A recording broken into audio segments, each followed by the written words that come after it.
Faux Marcel Waves. This wet set or heatless technique was used from about 1900 to 1920 to mimic Marcel waves, the foundation and signature look of all smart and chic hairstyles of this era. In the period, they used ordinary long hairpins or pins specifically made and marketed for this waving technique, such as this antique example. Today, I'm using modern flexible curling rods as they're easier to find, easier to use, and a lot less expensive than the antique versions. For the best results, you want your hair to be thoroughly wet to start, towel dry, and then add the prep products of your choice. I've used several because my fine, stubborn hair needs a lot of help. Do you need to use all of these? Well, it depends on your hair's needs, but I'll put all of the ones that I used in the description below. Once your hair has been dried to about 90%, should just be damp, we're going to section it according to this 1915 manual. We're going to start by sectioning out the front from the back by starting at the top and going to behind the ear. If you have fine or hair with less density, you can make this section larger by just going further behind the ear. You're now going to subdivide that front section into 3, creating a triangle at the top.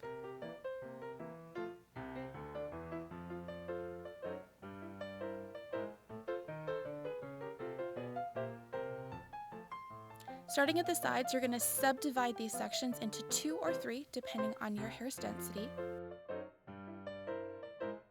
To make your waver, simply bend your flexible rod over your finger to create a nice soft U. Et voila. Comb your hair up and place the waver at the top of that section of hair. You're going to start by going away from the face and then continue in an over-under weaving motion. The first one always feels really awkward, and then you'll get into a rhythm by the end and it'll go really quickly. Try to start as low down on the rod as possible so you can fit as much hair as possible. You also want to keep the hair as flat as possible. A little bit of twist here and there is okay, but the flatter the better. Once you get to the end, pinch the top and then use a small elastic to secure the ends. Wrap it around both the ends and the ends of the hair just to keep everything secure. Then twist it so that the waver is now facing towards the face and pin in place. I'm using pin curl clips here. Again, brush it up, add the waver, start by going away from the face, and then continue in your over-under weaving.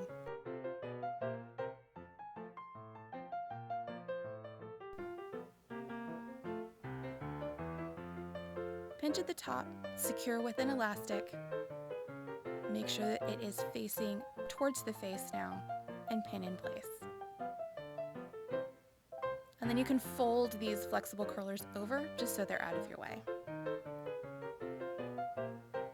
So why are we placing them high up instead of just on the side of the head? Well, for 2 reasons. One, it creates a little bit more volume, which for someone like me who doesn't have a lot of natural volume, that's helpful.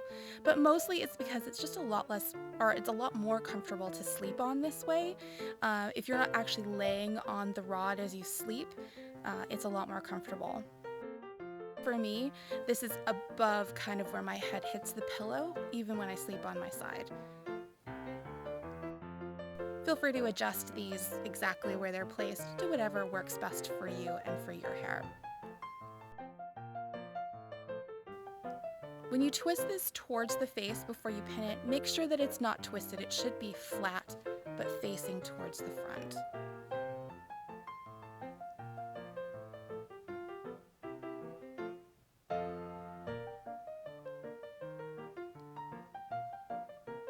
And you can see that rhythm I was talking about much, much faster on these last 2.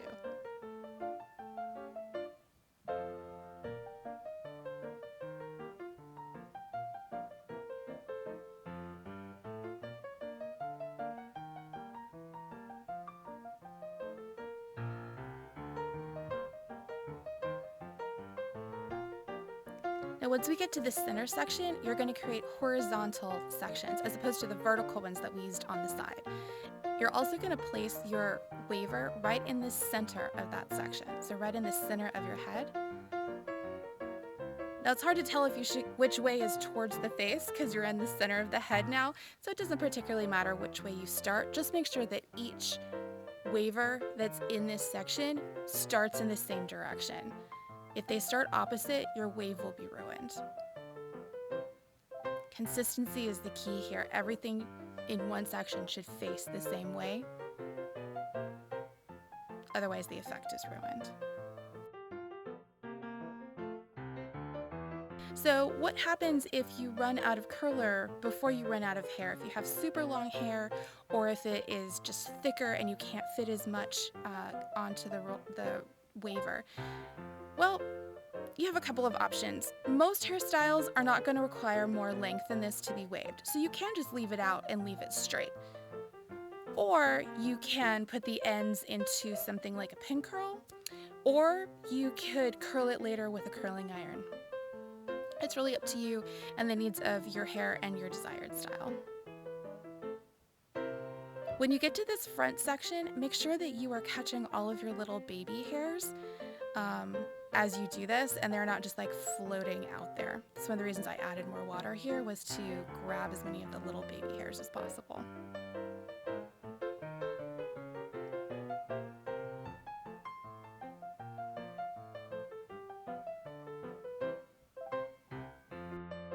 Once all of your wavers are in and they've been pinned into place and it's all comfortable for you to sleep on, you're good to go in the front. Now the back, you can do what you want. If you have naturally curly hair, you could leave it. I just did it in pin curls, so I had some volume and curl for my hairstyle. When your hair is dry, you simply remove the elastic, taking the waver in one hand and the end of your wave in the other, gently pull them apart, pull the waver out. If you've done it right, it'll slip right out. Voila.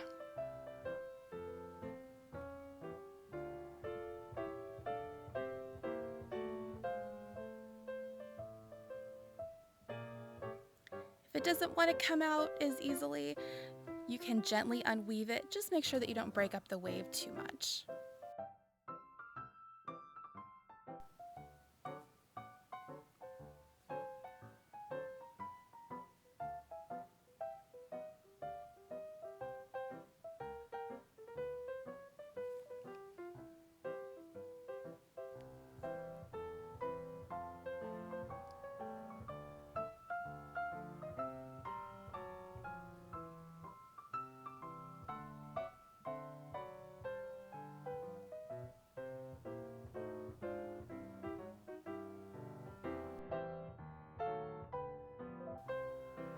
Look at those fabulous waves.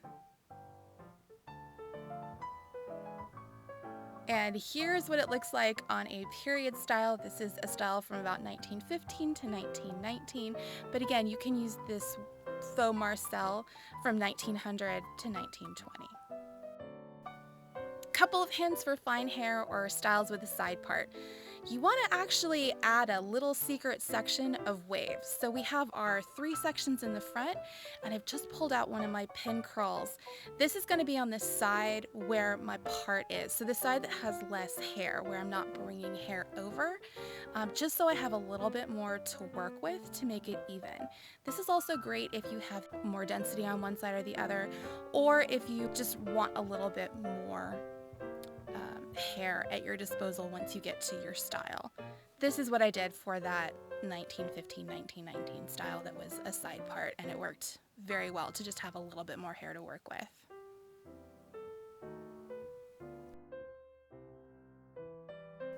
It's easy to see why this technique was popular in the Edwardian era as an alternative to true Marcel waves, which of course required specialized equipment and training and were really designed for a hairdresser or a maid to do on someone else rather than for you to do on yourself, as this technique is.